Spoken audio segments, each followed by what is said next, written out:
వివేక్‌తో match fix చేసుకోవడానికని చెప్పి ఇంకా పెళ్ళికూతురు తరపున వాళ్ళు వివేక్ వాళ్ళ ఇంటికి వచ్చేస్తూ ఉంటారు. ఇంకా వాళ్ళ ఇంట్లోకి ఎంటర్ అయిపోతూ ఉంటారు. వాళ్ళు వివేక్‌తో మ్యాచ్ ఫిక్స్ చేసుకుందామని చెప్పి ఇంట్లోకి వస్తూ ఉంటారు. ఇంట్లో హాల్‌లో ఇంకా నందన్ కూర్చొని ఉండడంతో మీరెవరు అని చెప్పి అడుగుతూ ఉంటే వాళ్ళంటారు, అదేంటి మీకు దేవయాని చెప్పలేదా అనే పెళ్ళికూతురు అమ్మగారు అంటే అప్పుడు వెంటనే అక్కడికి దేవయాని వచ్చేసి మా బావగారు ఈరోజే అమెరికా నుండి వచ్చేసారు. తనకు ఏం తెలీదు అని చెప్పి మాట్లాడుతూ ఉంటుంది. మీరు కూర్చోండి అని చెప్పి కూర్చోబెడుతుంది. ఇంతలో అక్కడికి అరవింద కూడా వచ్చేస్తే అక్క ఇంత లేటుగా ఏంటి, వీళ్ళు వివేక్ వాళ్ళ అత్తామామలు అని చెప్పి ఇంకా వాళ్ళని ఇంట్రడ్యూస్ చేసి తను తీసుకొచ్చి సోఫాలో కూర్చోబెడుతుంది. ఇంకా మిత్ర వాళ్ళ ఫాదర్కి అయితే ఏం అర్థం కాదు, అక్కడ కూర్చొని అలాగే ఉంటాడు. ఇంతలో అక్కడికి వివేక్ కూడా వచ్చేసి సైలెంట్గా అక్కడ నించొని అప్పుడు వివేక్ వాళ్ళ పెద్దనాన్న ఇలా అడుగుతారు తనని, వివేక్కి ఇంతకీ పెళ్ళి ఇష్టమేనా అని చెప్పి వివేక్ని అడగబోతూ ఉంటే అప్పుడు వెంటనే దేవయాని ఇలా అంటుంది, తనకు నేను ఎంత చెప్తే అంతే. బావగారు మీకు తెలియదా ఏంటి, ఈ మ్యాచ్ని ఫిక్స్ చేసుకున్నాము, వారం రోజుల్లోగా పెళ్ళి కూడా ఫిక్స్ అయిపోతుంది అని చెప్పి ఇంకా మాట్లాడుతూ ఉంటే అతనికి ఏం అర్థం కాదు. నందన్కి వివేక్ని అలానే దీనంగా చూస్తూ ఉండిపోతాడు. వివేక్ నీకు పెళ్ళి ఇష్టమా అని చెప్పి అడగబోతూ ఉంటే దేవయాని మధ్యలో వచ్చేసి ఇలా అంటుంది, ఇంకా వీనికి తెలియదు ఏముంది బావగారు, వివేక్ని నేను ఎంత చెప్తే అంతే అని తెలుసు కదా, ఇక ఈ పెళ్ళిని ఫిక్స్ చేద్దామని నేను అనుకుంటున్నాను, వారం రోజులు పెళ్ళి కూడా చేసేద్దామని అనుకుంటున్నారు అంటారంటే, వారం రోజుల్లోనా, ఇంత తొందరగా ఎందుకు అన్న, అంత నిర్ణయం ఎందుకు తీసుకున్నావు అని అడిగితే ఇంకా దేవయాని ఇలా మాట్లాడుతుంది, కళ్యాణం వచ్చినా కక్కొచ్చినా ఆగదంటారు కదా, నేను కూడా వారం రోజుల్లోగా వివేక్ పెళ్లి చేసి నా భుజాల మీద ఉన్న భారాన్ని తీర్చేసుకుందాం అనుకుంటున్నాను అని చెప్పి దేవయాని తనతో చెప్తూ ఉంటే అరవింద మాత్రం ఏమనలేక అలాగే నిల్చొని అలాగే కూర్చొని చూస్తూ ఉండిపోతూ ఉంది. ఇంకా దేవయాని ఇలా మాట్లాడుతూ ఉంటుంది. దేవయాని ఇలా మాట్లాడుతూ ఇలా అంటుంది, నేను ఈ సంబంధానికి ఫిక్స్ అయిపోయాను, వివేక్ ఏది రైటో ఏది రాంగో నాకు తెలుసు, అందుకే నేను ఈ నిర్ణయాన్ని తీసుకున్నాను అని చెప్పి అంటుంది.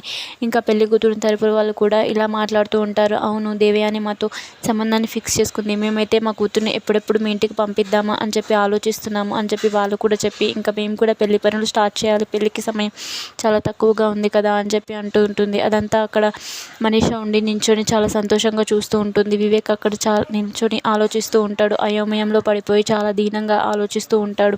ఇంకా దేవయాని ఆ మ్యాచ్ని ఫిక్స్ చేసి అక్కడి నుంచి వెళ్ళిపోతూ ఉంటే వాళ్ళందరూ ఏమీ అర్థం కాక అలాగే నించొని చూస్తూ ఉంటారు. ఇంతలో అక్కడికి దేవయాని తాంబూలాలు తీసుకొని వచ్చేస్తుంది.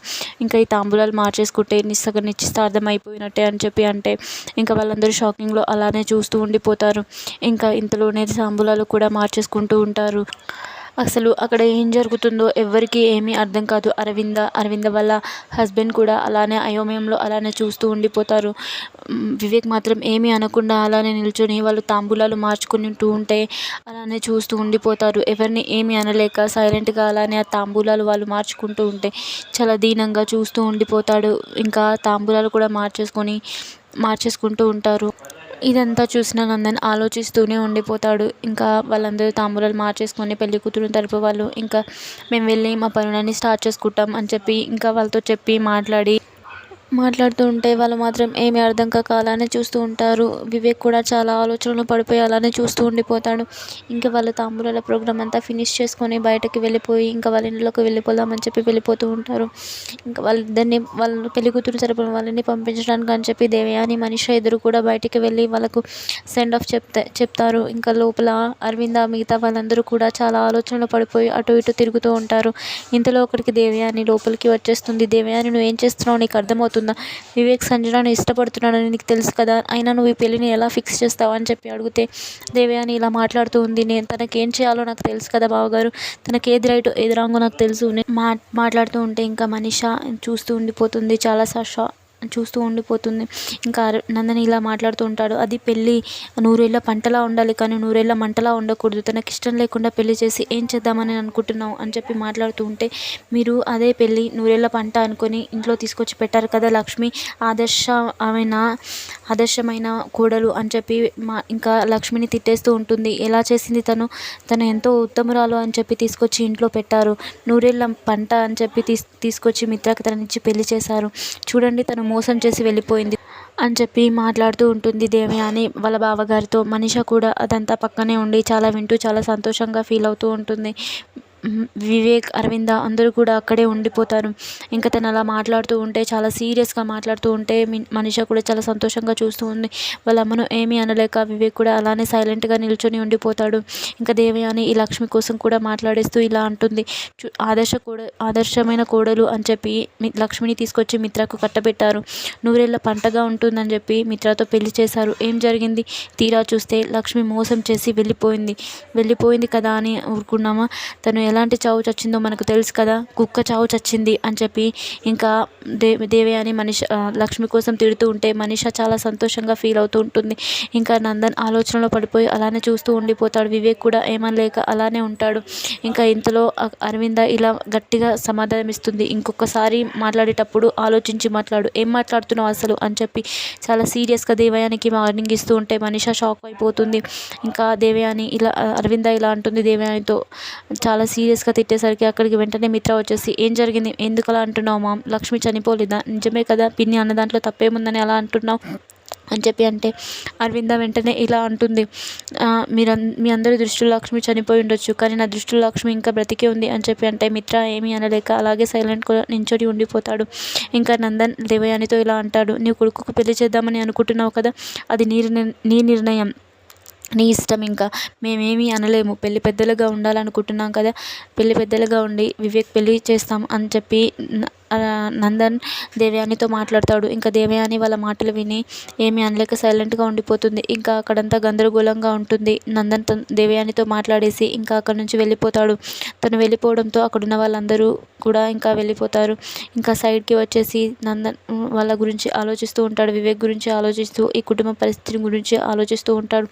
ఇంకా తను ఆలోచిస్తూ అటు ఇటు తిరుగుతూ ఉంటే అక్కడికి అరవింద వెళ్ళిపోతుంది. అరవింద వెళ్ళిపోయి ఇలా నిల్చొని ఉంటే, అసలు ఏం జరుగుతుంది అరవింద అని చెప్పి తను అరవిందను అడిగితే, మీకు తెలుసు కదండి అని చెప్పి అంటే, వివేక్ జానుని ప్రేమిస్తున్నాడు కదా, అయినా ఎందుకు ఇలా పెళ్లి చేద్దామని అనుకుంటుంది దేవయాని అని చెప్పి అరవిందను అడిగితే, అరవింద అప్పుడు ఇలా అంటుంది, మీకు తెలుసు కదండి మన దేవయాని అసలు తగ్గదు, జాను అంటే అసలు ఇష్టం లేదని కూడా మనకు తెలుసు కదా, తను అయినా అలా చేద్దామని అనుకుంటుంది, దానికి మనం మాత్రం ఏం చేయగలం, ఏది ఎలా జరగాలని ఉంటే అది జరుగుతుంది అని చెప్పి అంటుంది. నువ్వు లక్ష్మి గురించి కూడా అలా మాట్లాడవు, ఇంకా నువ్వు లక్ష్మి బ్రతికే ఉందని నమ్ముతున్నావా అని చెప్పి అంటే, లక్ష్మి ఖచ్చితంగా బ్రతికే ఉంది, సిద్ధాంతి గారు చెప్పారని కాదు, కానీ మన చుట్టూరా ఉందని నేను ఖచ్చితంగా నమ్ముతున్నాను, లక్ష్మి ఒకరోజు వస్తే మన కోడలి స్థానంలో నిల్చొని చూడాలని ఉంది అని చెప్పి గట్టిగా అంటే, ఇంకా వాళ్ళ హస్బెండ్ కూడా ఇలా అంటాడు, నీ వాక్కు ఫలించి నిజంగానే వస్తే చాలా బాగుండు అని చెప్పి దేవునికి ప్రార్థిస్తూ ఉంటాడు. ఇంకా వాళ్ళిద్దరు లక్ష్మి గురించి చాలా ఆలోచిస్తూ సంతోషంగా ఉంటారు.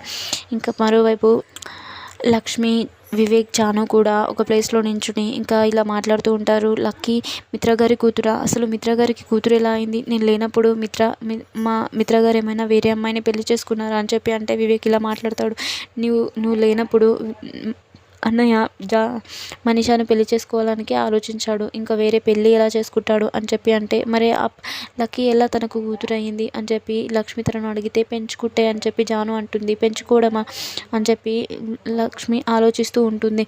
పెంచుకున్నా కూడా ఏదో రక్త సంబంధం ఉన్న వ్యక్తిని పెంచుకున్నట్టుగా అంత ప్రేమగా ఎలా చూసుకుంటారు అని చెప్పి తనలో తాను ఆలోచిస్తూ ఉంటుంది. అయినా అదే హాస్పిటల్లో ఉన్న వ్యక్తిని ఎందుకు వాళ్ళు పెంచుకుంటున్నారు, అంత ప్రేమగా ఎందుకు చూసుకుంటున్నారు అని ఆలోచిస్తూ ఉంటే, అక్క అక్క అని చెప్పి పిలుస్తూ ఇంకా జానును పిలిచేసరికి ఇంకా ఇలా అంటుంది, అవును తనను అన్నయ్య పెంచుకుంటున్నాడు, ఒక హాస్పిటల్లో పుట్టింది, వాళ్ళ అమ్మ హాస్పిటల్లో తనని కని వదిలేసి వెళ్ళిపోయిందంట, ఇంకా ఆ అమ్మాయిని అనాథగా చేయడం ఇష్టం లేక అన్నయ్య తనని తెచ్చుకొని ఇంట్లో పెంచుకుంటున్నారు, ఇప్పుడు తనని సొంత కూతురు కంటే ఎక్కువగా చూసుకుంటున్నారు అని చెప్పి అంటే, ఇంకా అదంతా వదిలేసేయండి, ఇప్పుడు మా పెళ్లి గురించి ఏంటి వదిన సంగతి, అసలు ఏం అర్థం కావటం లేదు అని చెప్పి అంటూ ఉంటే, మీ పెళ్ళి ఖచ్చితంగా అవుతుంది వివేక్, మీరేం బాధపడకండి అని చెప్పి మాట్లాడుతూ ఉంటుంది. ఇంకా ఆలోచించుకుంటూ పక్కకు వస్తుంది. వీళ్ళ పెళ్ళిని ఎలాగైనా చేయాలని ఆలోచిస్తుంది. మరోవైపు నందన్ తన మిత్ర లక్ష్మి వాళ్ళ వెడ్డింగ్ ఫోటోని చూస్తూ హాల్లో కూర్చొని ఉంటాడు. అక్కడికి వెంటనే అరవింద వచ్చేసి అడుగుతుంది వాళ్ళ ఆయన్ని, ఇలా ఏం చూస్తున్నారని చెప్పి అంటే, ఫోటోని అంటే, ఆ ఫోటో మూలకున్నదాన్ని ఎందుకు తీసుకొచ్చారు అని చెప్పి అంటే, ఇది మూలన పడేసే ఫోటో కాదు అని చెప్పి మాట్లాడుతూ ఉంటే, అవును అని చెప్పి వాళ్ళిద్దరూ ఇంకా ఫోటో గురించి మాట్లాడుతూ ఉంటే, ఇంకా అక్కడికి వెంటనే భాస్కర్ వచ్చేస్తాడు. భాస్కర్ వచ్చేసి మాట్లాడుతూ ఉంటాడు నందన్తో, ఇలా మాట్లాడుతూ ఉంటే ఇంకా నందన్ ఇలా అడుగుతాడు, ఏమైంది లక్కీ వాళ్ళ మదర్ ఎవరో తెలిసిందా, తను ఎక్కడుందో తెలిసిందా అని చెప్పి భాస్కర్ని అడిగితే భాస్కర్ ఇలా అంటాడు, తను ఎక్కడుందో నాకు తెలియదు, ఒకసారి కనిపించింది, తర్వాత నాకు తన ఊసే తెలియలేదు, నా ఫోన్లో ఫొటోస్ ఉండే, నా ఫోన్తో పాటు తన ఫోటో కూడా మిస్ అయిపోయింది అని చెప్పి మాట్లాడుతూ ఉంటే అరవింద వెంటనే ఇలా అంటుంది, ఏం తెలుసుకోనవసరం లేదు, ఇంకా లక్కీ మనతో కలిసిపోయింది, లక్ష్మి మిత్ర కూడా తన కూతురు కంటే ఎక్కువగా తెలుసుకుంటున్నాడు, ఇప్పుడు వాళ్ళ అమ్మ వచ్చి అడిగితే వాళ్ళ అమ్మకి ఏం చేయలేము, లక్కీని ఏం చేయలేము, ప్రేమగా పెంచుకుంటున్నాం, ఇలాంటిది ఏం చేయకండి, ఎలా జరగాల్సి ఉంటే అలా జరుగుతుంది, ఇంకా వదిలేసేయండి అని చెప్పి అంటారు. ఇంతలో అక్కడికి మిత్ర వచ్చేస్తాడు. మిత్ర వచ్చేసి తన చేతిలో ఉన్న వాళ్ళ నాన్న చేతిలో ఉన్న ఫోటోని చూసి, ఏం చేస్తున్నాను నాన్న అంటే, ఫోటో చూస్తున్నా అంటే, ఇంకా నేను కూడా చూస్తానని చెప్పి ఆ ఫోటోని తీసుకొని చూస్తూ ఉంటాడు. చాలా దీనంగా చూస్తూ ఉంటే ఏం జరుగుతుందా అన్న టెన్షన్లో దేవయాని వాళ్ళ హస్బెండ్ అరవింద వాళ్ళ హస్బెండ్ కూడా షాకింగ్లా అలానే చూస్తూ ఉండిపోతారు. ఇంకా ఆ ఫోటోని చూస్తే మిత్ర అలానే ఆలోచిస్తూ ఉంటాడు.